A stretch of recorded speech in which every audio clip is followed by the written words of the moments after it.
I studied in two different master's programs in two different parts of Germany. In my earlier videos, I talk about how to choose a study program that's right for you and what to watch out for and whether you can make it here as a broke student.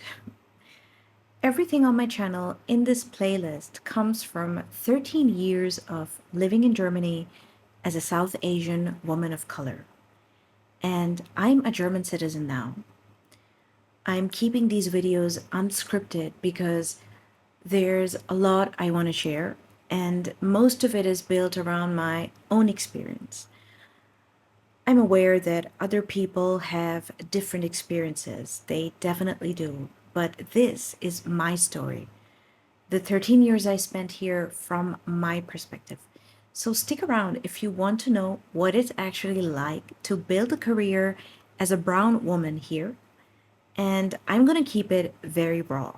My first job in Germany was a job I found as a student while I was still studying, and I've talked about this before. I had to relocate to another city for it, and it turned out to be a really great job. I am genuinely grateful I got it because it's what put me on the path into consulting. When I started, I was working on projects for the European Commission in very international teams with great mentors who taught me how to work across Europe with different partners. I had already worked for around 2 years in Pakistan before moving, so working life itself wasn't new to me. But working with European teams distributed across the country and the continent was a brilliant experience. Some of those projects still help me get work today. About this part, I only have good things to say. Now, let's talk about what it's really like to be a woman of color trying to build a career in Germany. When I came 13 years ago, there were very few women from my background here, especially in the corporate world. So, for most of my career, I've been the only one or one of two brown non EU women at the office.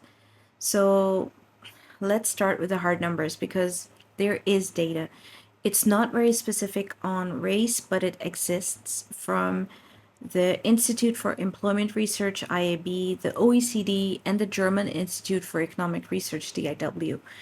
And it all points to the same thing: clear disparities for immigrant women in employment, income, and job quality.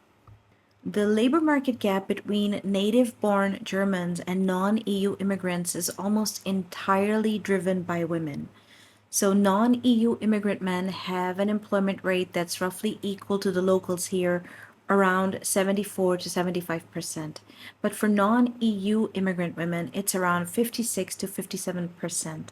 So that's like more than a 17 percentage point gender gap inside the non-EU immigrant group alone. On income, OECD data shows initial wages for recent immigrants are on average 34% lower than native-born workers with similar qualifications. And immigrant women face a structural pattern called de-skilling. A 2024 study found roughly 520,000 migrant women registered as unemployed, many of them younger than average and overqualified for the positions they end up in. So, what's actually going on? If you talk to immigrant women navigating this system, and I'm one of them, the barriers are structural and cultural. It's not that we don't want to work. I run a group of professional, career oriented women from South Asia. We love our work. We're skilled. We have multiple degrees and certifications. We work across AI and tech, marketing and law, medicine, you name it. So, what's the problem? Like, Germany's labor market has always leaned heavily on formal certifications, the Berufsabschluss. If you come from abroad with a degree or technical training from your own country, you can end up waiting for months or even years to have it officially recognized. And during that waiting period, you're legally barred from practicing the profession you were trained for. Many women under financial pressure are forced into lower skilled work while they wait. That's a big part of why you see so many immigrant women working as cleaners here. And then there's childcare. And I'll say up front, I'm speaking here from what I've seen through friends who are parents. Childcare in Germany isn't great if both parents work. First, there's a shortage of kita spaces. You'll see friends like running to find a spot. Then, primary schools often run half day until 1 or 2 in the afternoon, but your job runs until 5 or 6 p.m. Without local support, you're forced down into part time work because there's no one else to look after your kids unless you're wealthy enough for nannies or you have a family living nearby willing to help you. Like I said, I run a career group focused on women, and sometimes men ask to join. The reason I keep it women only is this: a lot of skilled talent comes to Germany on the blue card, or more recently, the Chancenkarte, engineers, IT professionals, and all kinds of specialists. And that pipeline for the last 10 to 15 years has been heavily dominated by men, including South Asian men. So, if you work in IT at a German startup, you might not feel that out of place. But as a woman, you'll usually be one or two women of color or women from your background. You could be working with Europeans, with Germans, or with South Asian men, but rarely with women like you. And what you run into is this: people don't really see you as a person, they don't know you, so they fill the gap with assumptions and bias. A lot of the stereotypes about South Asian women here are that we're not very educated, that we stay home, have children, take care of the family, that we're obedient, that we listen. So when you're career oriented and when you speak up in a meeting, when you want a promotion, it tends to surprise people. One of the biggest challenges I've had is fighting that image and getting my real personality and skills across.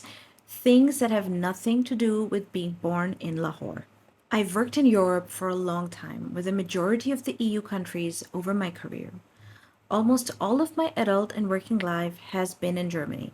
I don't know how much about Pakistan has changed in the last years. I haven't been living there. I live here. But people still see me as someone who arrived from Lahore yesterday. That's hard to navigate, and you have to be very clear when someone's trying to pigeonhole you. Just say it plainly: I'm German, or I haven't heard about that, I live in Bonn. The second thing, and I've heard this from so many other women, is that you never stop having to prove yourself. It's a never ending loop. Proving your skills are valid, your degrees are valid, your work is good. It's never assumed that you're there because you're qualified. It's assumed some favor or special circumstance put you there, even when you apply through the exact same fair process as everyone else. So even while you're doing the job, you're doubted. How much depends on the company? Smaller firm, more local region, more of this bias. International company, global location, usually less. But at a certain level, you face far more scrutiny than your peers. Their mistakes are just mistakes. Yours become about you not being German. Some work cultures say to your face, others make indirect comments. I've been through both, and both are uncomfortable. When I was younger in my career, I didn't push back much. I didn't even realize how pervasive the bias was. So I just take the criticism and get better. And the result is that over 10 years, I got genuinely very good because every time I got feedback, I worked on it while my peers weren't going through the same thing. So I kept rising because of my capability. And still, the belief that I wasn't good enough hung around the entire time I was doing the job. So eventually, I started saying it plainly. When a comment was made, I'd address it: can we talk about the work at hand? And here's the thing: the moment you set that boundary, you often find out how your employer was really looking at you. You standing up for yourself, staying professional, gets read as you stepping out of line. So you either agree to be mistreated or you stand up. And then suddenly you're the aggressive brown woman. If you're a woman of color watching this, you know that label probably as well as I do. And it's not only us, I think it happens to women in general everywhere. A woman is assertive and she's called aggressive. A man is assertive and he's called a leader. That's alive and well in German workplaces. Because in German corporate, there's often a facade of politeness and indirectness. I know German people like to say they're very direct, but in the workplace, I've often found the opposite of that. If there's a problem, you're expected not to name it. Your boss can be direct with you, but you being direct back is sometimes considered rude. Teams don't come to the table to solve the problem. So if you come from a culture where you deal with problems proactively as they come up, you're going to struggle a lot here. And if you're a woman who's proactive about finding the best solution, you'll be met with even more mistrust. First, you hit the wall of women don't know how to do the job. And if you're a brown woman, you really don't know how to do the job. Then you hit the expectation that you should just smile, stay positive, keep it pleasant, even as the problems pile up and your KPI starts slipping. So the focus lands on all the wrong things, whether you're smiling, what your hands are doing, and the tone of your voice, instead of the content of your words or the quality of the solution that you're offering. You never even get to the point of saying, well, here's the fix, because everyone's busy scrutinizing how you said it. Honestly, I sometimes think this is a cultural problem of a much bigger kind. It's why so many systems in Germany aren't working anymore, because people sit not for weeks or months, but for years and decades before arriving at a solution. If you're used to working fast and going straight at the problem, this will frustrate you to no end. After 13 years, here's where I land. None of this means Germany gave me nothing. It gave me the first job, those international projects, and a career I have genuinely come to love. But pointing out what's broken isn't an attack. Constructive criticism is how things get better. The problem here is that naming the problem makes you the problem. And after long enough, you want to decide whether you want to keep spending your energy that way. I've made my decision, but that's a video of its own.